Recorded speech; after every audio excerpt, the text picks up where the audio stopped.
ನಮಸ್ಕಾರ ಅಶ್ವಕೃಷಿ ಚಾನೆಲ್ಗೆ ಸ್ವಾಗತ. ನಾನು ವನಿತಾ. ಇವತ್ತು ನಮ್ಮ ಸಿಟಿ ಜನರ ಬಾಯಲ್ಲಿ ನಲಿದಾಡುತ್ತಿರುವ ಪದ ಅಂದ್ರೆ ಒಂದು ಆರ್ಗ್ಯಾನಿಕ್, ಮತ್ತೊಂದು ಮಿಲೆಟ್ಸ್. ಎರಡಕ್ಕೂ ಇವತ್ತು ಫುಲ್ ಡಿಮ್ಯಾಂಡ್ ಸಹ ಇದೆ.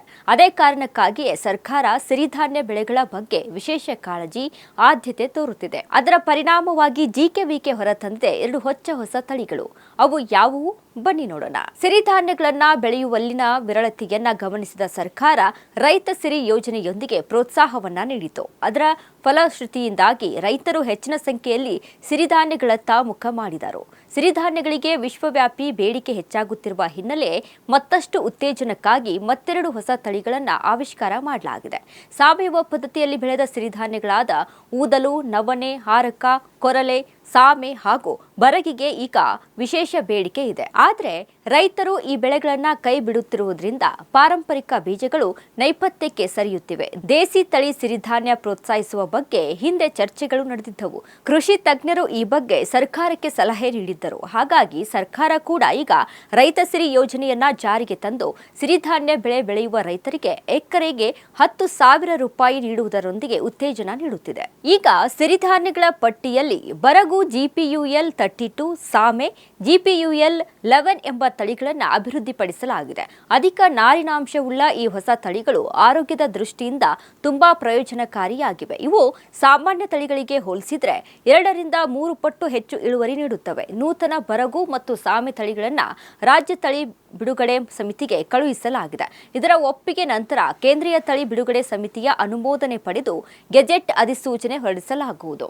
ಈ ಎಲ್ಲ ಪ್ರಕ್ರಿಯೆ ಪೂರ್ಣಗೊಂಡ ಬಳಿಕ ರೈತರಿಗೆ ಹೊಸ ಬಿತ್ತನೆ ಬೀಜಗಳನ್ನು ನೀಡಲಾಗುವುದು. ಏಕೆಂದರೆ ಮಾನ್ಯತೆ ಪಡೆದಂತಹ ಬಿತ್ತನೆ ಬೀಜಗಳಿಗೆ ಪ್ರೋತ್ಸಾಹಧನ ಸಿಗುತ್ತದೆ.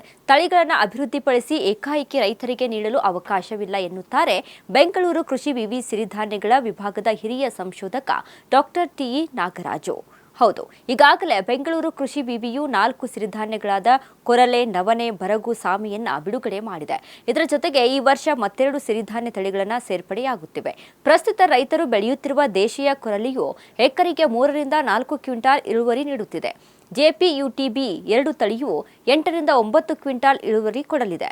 ಅಷ್ಟೇ ಅಲ್ಲ, ದುಂಡು ಹೆಚ್ಚು ಇರುವುದರಿಂದ ಮೇವಿನ ಪ್ರಮಾಣ ಕೂಡ ಅಧಿಕ. ಹಾಗಾಗಿ ಜಾನುವಾರುಗಳಿಗೆ ಕೂಡ ಅಧಿಕ ಮೇವು ಲಭಿಸುತ್ತದೆ. ಎಲ್ಲ ಖರ್ಚು ವೆಚ್ಚ ಹೊರತುಪಡಿಸಿ ಈಗಿರುವ ಮಾರುಕಟ್ಟೆ ದರದ ಪ್ರಕಾರ ಎಕರೆಗೆ ರೈತರಿಗೆ ಸರಿಸುಮಾರು 20,000 ರೂಪಾಯಿ ಆದಾಯ ಬರುತ್ತದೆ. ಒಂದು ವೇಳೆ ಇದನ್ನು ಮೌಲ್ಯವರ್ಧನೆ ಮಾಡಿದರೆ ಈ ಆದಾಯ ದುಪ್ಪಟ್ಟು ಆಗಲಿದೆ. ಕೊರಲೆ ಎಕರೆಗೆ 8 ರಿಂದ 9 ಕ್ವಿಂಟಾಲ್ ಇಳುವರಿ ನೀಡುತ್ತದೆ. ಆದರೆ ಸಾಮೆ, ಬರಗು ಮಾತ್ರ ಎಕರೆಗೆ 5 ರಿಂದ 6 ಕ್ವಿಂಟಾಲ್ ಇಳುವರಿ ನೀಡುತ್ತದೆ. ಸರ್ಕಾರ ಸಿರಿಧಾನ್ಯಗಳನ್ನು ಬೆಳೆಯುವ ರೈತರಿಗೆ ಎಕರೆಗೆ 10,000 ರೂಪಾಯಿ ಪ್ರೋತ್ಸಾಹಧನ ನೀಡುವುದಾಗಿ ಹೇಳಿರುವುದರಿಂದ ಹೆಚ್ಚು ರೈತರು ಇದರತ್ತ ಆಕರ್ಷಿತರಾಗುತ್ತಿದ್ದಾರೆ. ಮತ್ತೊಂದೆಡೆ ಆರೋಗ್ಯದ ದೃಷ್ಟಿಯಿಂದ ಸಿರಿಧಾನ್ಯ ತಿನ್ನುವವರ ಸಂಖ್ಯೆಯೂ ಕೂಡ ಹೆಚ್ಚಾಗಿದೆ. ಬೆಂಗಳೂರು ಗ್ರಾಮಾಂತರ, ಕೋಲಾರ, ತುಮಕೂರು, ತಿಪಟೂರು, ರಾಮನಗರ, ಹೊನ್ನಾಳಿ, ಹುಬ್ಬಳ್ಳಿ, ಬೆಳಗಾವಿ, ಮೈಸೂರು, ಮಂಡ್ಯ, ಹಾವೇರಿ ಹೀಗೆ ರಾಜ್ಯದ ಹಲವಾರು ಭಾಗಗಳಲ್ಲಿ ಸಿರಿಧಾನ್ಯಗಳನ್ನು ಹೆಚ್ಚು ಬೆಳೆಯಲಾಗುತ್ತಿದೆ. ಸಿರಿಧಾನ್ಯಗಳನ್ನು ಬೆಳೆಯಲು ಹೆಚ್ಚು ನೀರು ಕೂಡ ಬೇಕಿಲ್ಲ, ಹೆಚ್ಚು ಖರ್ಚು ಸಹ ಅಗತ್ಯವಿಲ್ಲ. 90 ದಿನಗಳೊಳಗೆ ಬೆಳೆ ಕೊಯ್ಲಿಗೆ ಬರುತ್ತದೆ. ಮೇವು ಮಾರಾಟಕ್ಕೂ ಅವಕಾಶವಿದೆ. ಬೇಡಿಕೆ ಹೆಚ್ಚಿಸಿಕೊಂಡಿರುವಂತಹ ಸಿರಿಧಾನ್ಯಗಳ ಲಿಸ್ಟಿಗೆ ಈಗ ಮತ್ತೆರಡು ತಳಿಗಳು ಸೇರ್ಪಡೆಯಾಗುತ್ತಿವೆ. ಈ ತಳಿಗಳು ರೈತರಿಗೆ ಹೆಚ್ಚು ಅನುಕೂಲ ಹಾಗೂ ಜನತೆಗೆ ಹೆಚ್ಚಿನ ಆರೋಗ್ಯ ಲಾಭಗಳನ್ನು ತಂದುಕೊಡಲಿ ಎಂಬುದು ನಮ್ಮ ಆಶಯ.